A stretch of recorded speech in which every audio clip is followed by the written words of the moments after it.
السلام علیکم ناظرین، میں ہوں آپ کا میزبان رانا ارسل محمود۔ ناظرین، خواب کی تعبیر۔ ناظرین، حضرت ابو بکر صدیق رضی اللہ تعالیٰ عنہ اپنے علاقے کے بہت بڑے تاجروں میں شمار ہوتا تھا۔ ان کا ایک دفعہ آپ رضی اللہ عنہ تجارت کے سلسلے میں ملک شام تشریف لے گئے، تو وہاں ایک رات آپ کو خواب آیا کہ چاند اور سورج آسمان سے نیچے زمین پر اتر آئے ہیں، اور آپ کے نے جو ہے ایک چاند کو ایک ہاتھ میں اور سورج کو ایک ہاتھ میں جو ہے وہ پکڑا ہے اور اپنے سینے میں چھپا لیا، چادر کے اندر جو ہے وہ چھپا لیا۔ تو صبح جب آپ رضی اللہ عنہ بیدار ہوئے تو اس عجیب و غریب خواب کی تعبیر پوچھنے کے لیے قریبی ایک عیسائی راہب کے پاس تشریف لے گئے اور اسے جا کے ساری حقیقت بیان کی۔ تو اس راہب نے پوچھا کہ آپ کا نام کیا اور آپ کہاں سے آئے ہیں؟ تو حضرت ابو بکر صدیق رضی اللہ عنہ نے کہا کہ میرا نام ابو بکر ہے اور میں مکہ معظمہ سے آیا ہوں اور میرا تعلق قبیلہ قریش سے ہے۔ تو پھر اس راہب نے پوچھا کہ آپ کا ذریعہ معاش کیا ہے؟ تو آپ نے فرمایا کہ میرا ذریعہ معاش تجارت ہے۔ تو اس راہب نے کہا، مبارک ہو ابو بکر، ہمارے پیارے نبی اکرم صلی اللہ علیہ وسلم دنیا میں تشریف لے آئے ہیں۔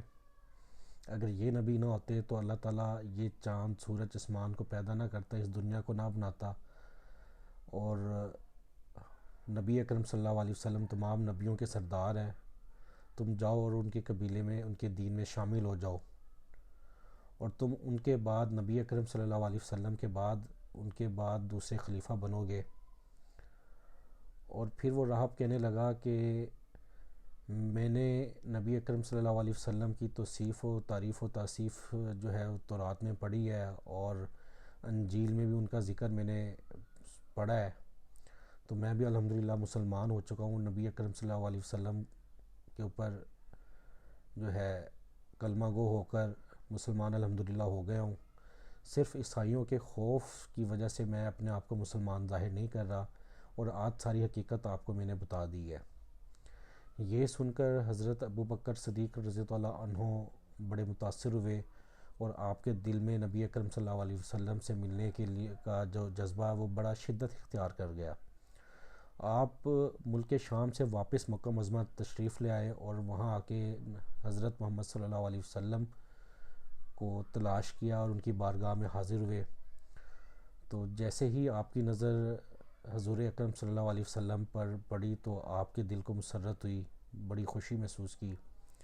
نبی اکرم صلی اللہ علیہ وسلم نے ابو بکر کو دیکھا اور دیکھ کر مسکرا کر بولے، ابو بکر جلدی آؤ، کلمہ گو ہو جاؤ اور دین حق میں، سچے دین میں جو ہے شامل ہو جاؤ۔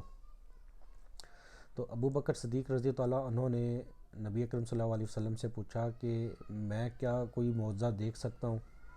تو آپ صلی اللہ علیہ وسلم نے فرمایا کہ ابو بکر، ملک شام میں جو تم نے خواب دیکھا، جو وہ سورج اور چاند تمہاری گود میں آ گئے اور تم نے اپنے سینے میں چھپا لیا، اپنی چادر میں چھپا لیا، اور اس رہبر کی نے جو تمہیں تعبیر بتائی ہے، یا یہ کافی نہیں ہے، یہ میرا ہی تو معجزہ تھا۔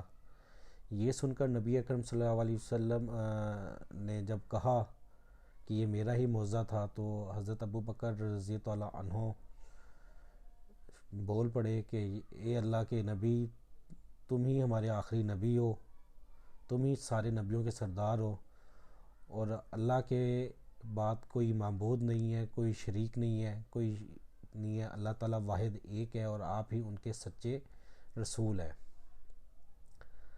اللہ تعالیٰ ہمیں حضرت ابو بکر جیسی محبت، اور اللہ تعالیٰ ہمیں اپنے اور اپنے پیارے محبوب نبی اکرم صلی اللہ علیہ وسلم کے نقش قدم پر چلنے کی توفیق دے، ہدایت دے۔ انشاءاللہ ہم پھر حاضر ہوں گے ایک نئے واقعے کے ساتھ، ایک نئی حدیث کے ساتھ۔ تب تک کے لیے ہمیں اجازت دیجیے۔ اللہ تعالیٰ ہم سب کا حامی و ناصر ہو۔ اللہ حافظ۔